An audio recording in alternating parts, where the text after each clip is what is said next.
Hello again. So basically it's New Year's Eve and we're after been having loads of rain. Now this is a different kind of a video.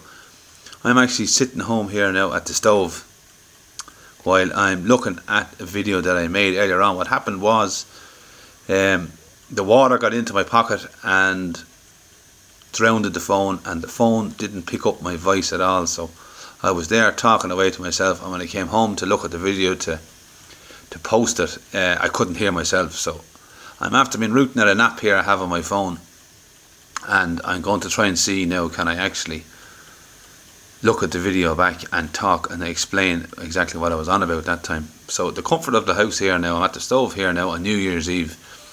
So anyhow, we'll get into it. Basically the cattle are coming out of a field there now where I left them in on the last video. I had them on it 2 nights.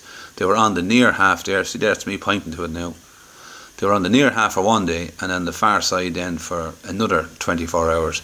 Now, the problem here is, and what happened was, we had an unmerciful flood that night when I left them in there. Now, the last day I made that video and things were green and everything was looking great and the ground was firm.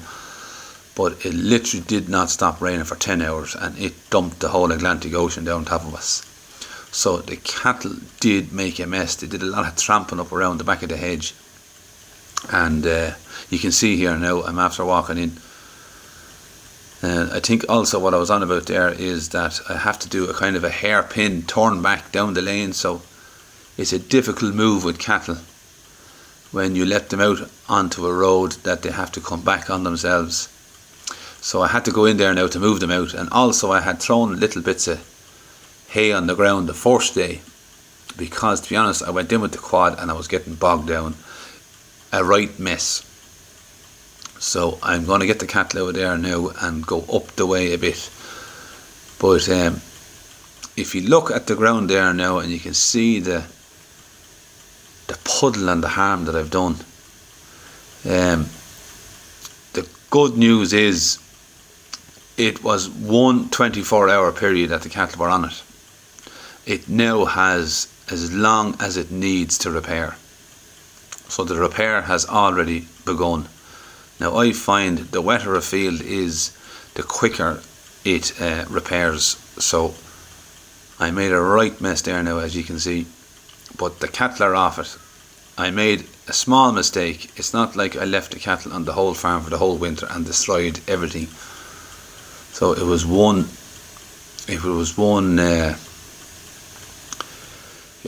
old hammering with cattle and rain, and now it'll have 3 or 4 months. I'll not go back to it now. So basically I made this, there's a bit of a cut I put into the video now as well. I walked through the field just to explain and show exactly what harm I did.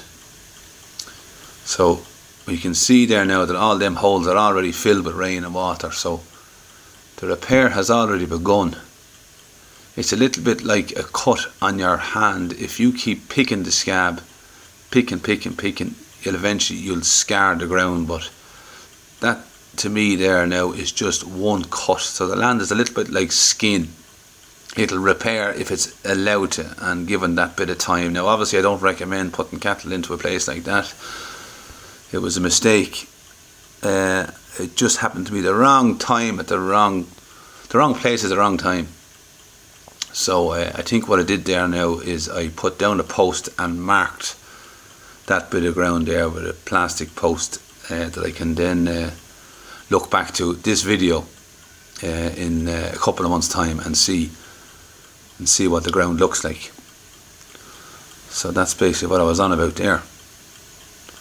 So yeah, so this actual speaking over after videoing is actually very handy because I'm here now in the comfort of the house at a grand fire. Now here's the cattle back out on the road again now. So I did get them all out. Now we're walking back further in this lane that I came in the other day. It's about 100 yards up the way here, and they're going to go in then on the left. Now it's a drier bit of ground.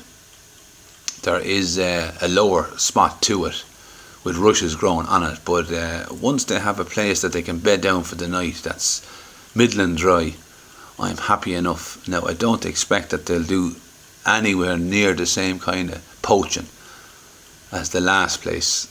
It just happens to have that kind of black boggy earth.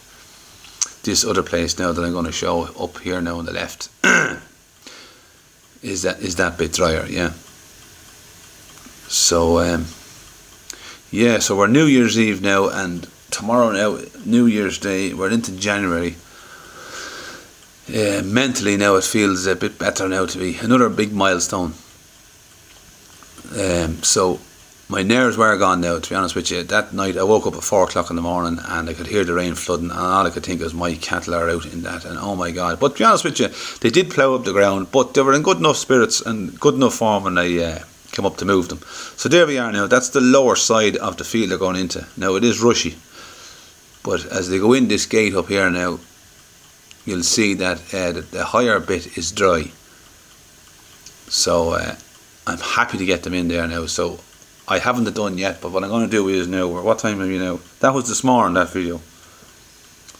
It's going to 2:30 now in the afternoon, so I'm going to go out here now shortly and fill up a trailer load of silage. Excuse me, and peg it in. So they'll have that bit of picking now. It's nice sweet grass in there. What am I at now? Oh yeah, I'm rooting at the old handbrake. I'll go in now in a sec. Yeah, so that's the story now. The cattle were glad to get that bit of picking. Now they're halfway home. They're going to be coming home now, fully now in the next few days.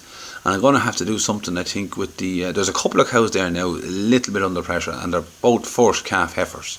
The lady that I dosed and then the red shorthorn is a little bit on the thin side. So I'm going to have to do some kind of weaning there. I'm going to put the weaning ring on their noses. I'm going to squeeze a few of the bullocks that are not going to be kept for breeding, so, and then hold back the 2 shorthorn bulls. So the only 2 animals I'll have to keep here at home is the 2 shorthorn bulls, and the rest will be squares with the weaning rings and be put back out to grass again. Now the reason why that is, I just haven't created, or I just don't have the right cow that's doing the right job just yet. So maybe I found this year now that I'm asking a little bit too much of the cows with the natural weaning, with the outwintering, the no dosing, and the type of cow that they are. So I'm going to just give them a little bit of help. It's not going to cost me much. In fact, it'll be a benefit. So that blue cow there, you can see she's due to calf now in our time is up. Actually I have to go, so look at, we'll say. Sorry, yeah, we ran out of time there on that video. So basically I was saying that blue cow, her time is up Valentine's Day. So I need to put weaning rings on the calves, and her calf especially, to give her that bit of a chance. That's only 6 weeks from now. So as you can see here now, this is where I was sitting this last while talking into that phone, and I have a grand hot stove there now, and it's been raining today, and it's been raining the day before. It's going to get cold, and there's talk of snow tomorrow. We'll see.